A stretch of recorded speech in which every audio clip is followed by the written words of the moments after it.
They had found lumps. They thought that it could be cancerous, so they wanted to check. I got biopsied. I did not think that mental health was something that would ever affect me or my family. I did have that boss babe, boss woman mentality, wanted to be an amazing, very successful corporate woman. I apologize ahead of time for the lighting and how much it's going to change in this vlog, just because I'm still trying to figure out this camera. I do have an R10, a Canon EOS R10.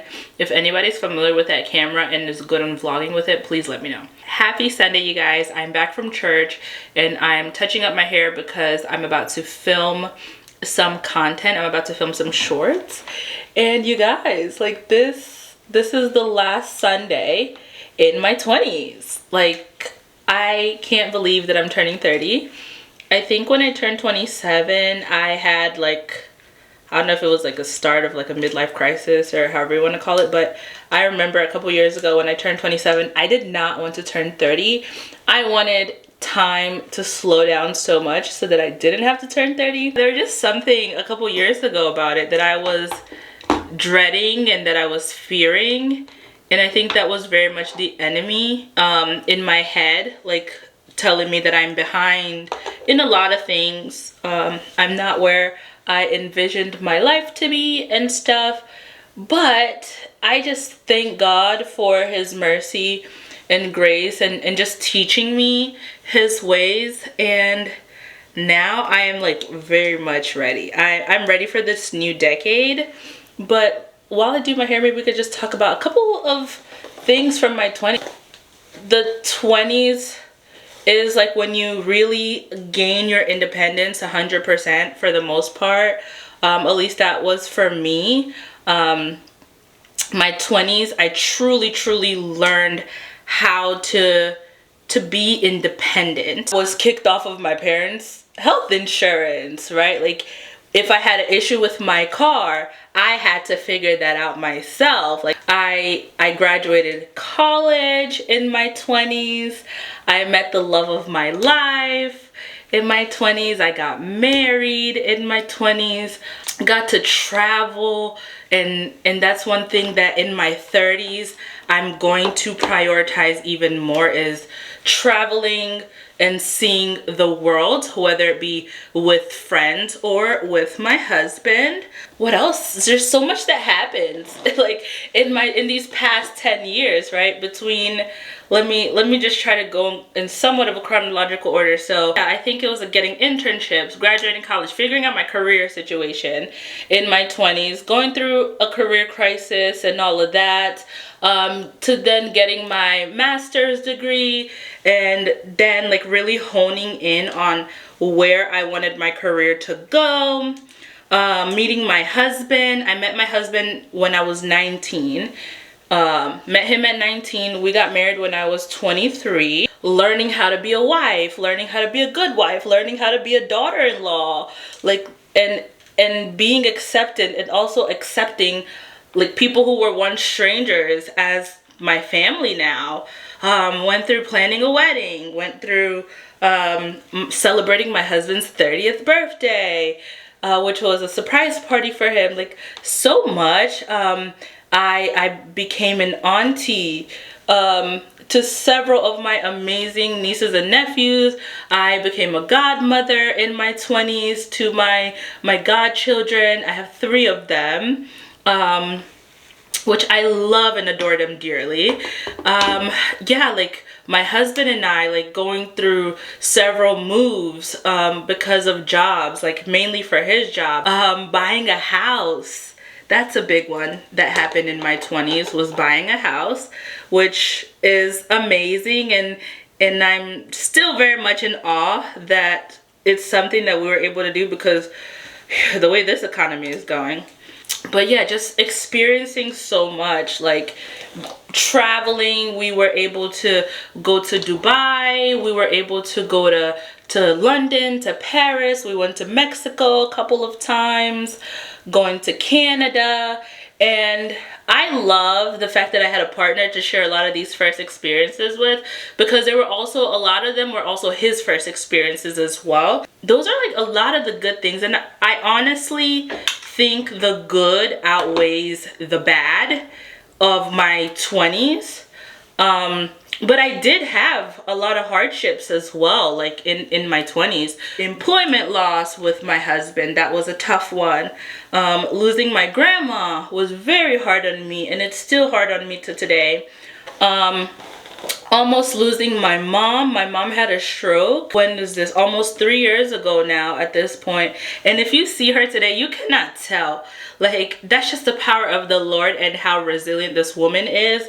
My mom, like, said, I am going to do what I can to get back in shape, to, like, she surprised the doctors every time. And I was there with her a couple of nights, and I just remember, like, being like, I could lose my mom at any second. And each time the doctors would come and be like, how are you here? Like, they were pretty much like, how is this lady here alive today? And it's just the power of God, really. And when you see her now, like, every appointment she would go to, she would just do really well in her therapy sessions, and like, she's healing like a pro. Like, it's crazy. And my mom and I, we share the same birthday month. My mom's birthday is a week before mine, so like, she's my best friend. I call her my twin, even though I look like my daddy. I look exactly like my dad, but my mama, that's my girl. That's my girl, and I just love it. So I always celebrate with her. Last year we celebrated her 60th birthday, which was amazing. All the girls went to Miami, all the daughters, like we did a daughter mommy trip to Miami, which was nice, ushering in my mom's 60th. And now she's gonna be here to celebrate my 30th with me. Like, that was definitely a dark moment. Lost my grandmother, who was also like my best friend. Like, my grandma, like, yeah, I miss her. I miss her wisdom. I just miss her a lot. But I know she's in heaven, and she's hanging out with Jesus. She's chilling over there, okay? She instilled a lot in me. So, like, losing her was hard. And then a couple months after losing my grandma, my mom has the stroke. And then we go into this, like, tumultuous period in life. And then I've been kind of open about, like, my fertility journey and our journey to growing our family. We know that the Lord has put it on our hearts to be parents, and we are just waiting on the timing of the Lord at this point. But we went through, like, IVF and all these different things. I got pregnant. I was pregnant with twins, and I carried till almost my first trimester ending, and then I ended up miscarrying, so I had to have a DNC, because obviously, like, my pregnancy was progressing. And y'all, I had a little belly and everything, and it was just such a joyous time, because we had bought the house, and then we were pregnant, and it was just such an amazing couple of months, like, on this really high, like, cloud 9 high, because we bought this house by faith, knowing that we're gonna bring our children into this house. And I remember that appointment because it was sad, because my mom had gone with me to that doctor's appointment. It was a miscarriage. We didn't know. I lost hope a little bit. I did lose faith. Like, my faith was wavering and shaking and all of that. I really had lost hope that, like, I wouldn't be able to get pregnant again. I didn't want to do IVF anymore, because if you've done IVF, or if you've seen the process, heard from the people who've been in the process, it's a very time-consuming, taxing process. It not only affects your physical health, but your mental health and your emotional state as well. So I didn't want to deal with that anymore. And just, like, the constant going to the doctors and just hearing, like, not positive news, or, like, not having an answer as to why that happened and stuff, because my babies were perfectly healthy. Every week I went to the ultrasound. We would see them, like, we would see them there, like, growing, like, as they should, seeing their heartbeat. So, like, nobody having answers to that really just, like, threw me in a spiral. And honestly, like, had to disengage myself, like, ended up doing a lot of traveling. And then my husband lost his job, so then that threw me down into a whole nother spiral. And that's when I finally decided to see a doctor. I think they're just because of so many series of traumatic events, I could no longer process it right. And that's what I had. So That took a lot for me to just even accept, because for the longest I didn't believe, and feel how you feel about what I'm gonna say, I did not think that mental health was something that would ever affect me or my family, until it did. And so that was just a whole lot to process, information to process. And then so then I had to go on a whole journey of like, I had to take off work. I couldn't work anymore. I literally physically could not function.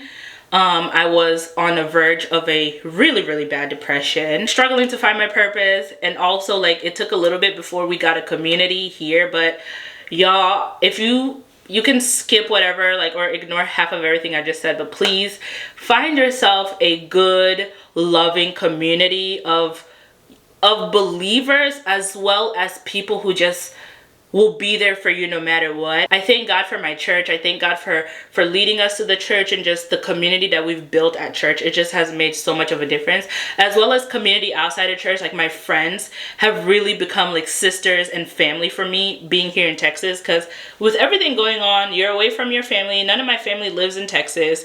Everybody kind of lives everywhere, and it's hard when you're going through something. Like, you can't even go see your family, but that additional family, that like the bonus family that God has given me, has really been there for me these past couple of years. So all that to say is, I think the good outweighs the bad. There's definitely still a lot of things that I'm processing and going through, but as I'm turning to this new decade that I so much feared, and I think, again, that was the enemy's tactic to try to get me to fear, I'm just so glad that I'm still here.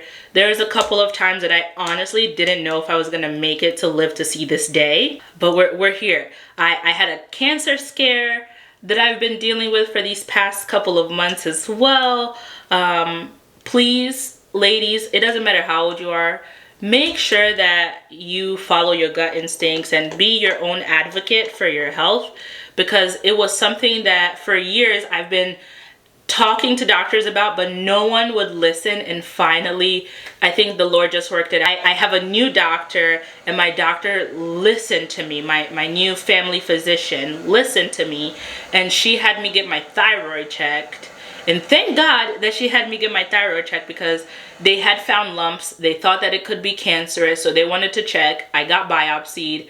Thank God. I just really praise the Lord. That's my testimony, that they're non-cancerous, but I'm still not out of the clear yet. We need to figure out what's the next step, if I'm going to have to get surgery and get my thyroid surgically removed, if I'm going to have to be on medication. I already have received my healing in Jesus' name. But whatever the next step is, I'm going to honor that and just take it with grace. So I've been dealing with that the past couple months, which is why my vlogs have not been as consistent. Because y'all know, like, if you've been here for a while, you know I was very consistent with vlogging. I had videos out every week. We were on point with the accounting stuff.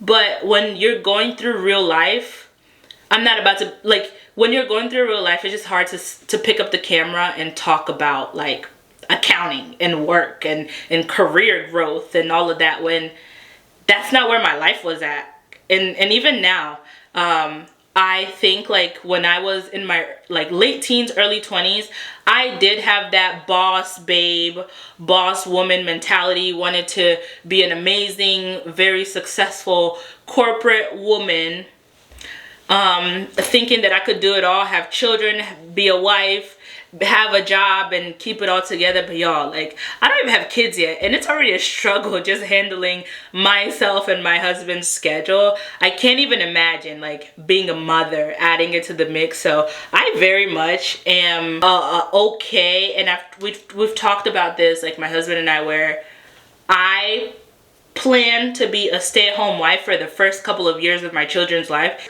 And given that I do have such a flexible career, I can always work part-time. I know a lot of women who were also working with me, who after their second child decided, like, I'm gonna pivot. I know a lot of women who work part-time now, and I'm perfectly fine with that, because I do believe that my number one ministry is my home. My number one ministry is taking care of my home.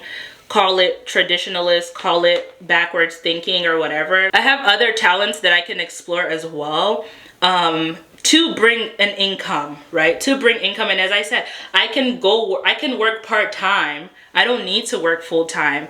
That was long-winded, but just all to say, I'm gonna enjoy this last week in my 20s, just going into this week with a lot of gratitude. My birthday is this Friday, today is Sunday, so really just kind of reflecting and just asking the Lord, like, let his will be done in this next decade that I'm going in. I saw the Lord's hand so much in this past 10 years in my 20s with just like anywhere from like my marriage, from finances, from my career, so many different aspects, and I'm excited for the new chapter.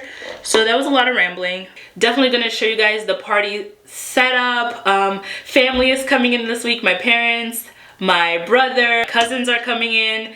They're flying in from Philly.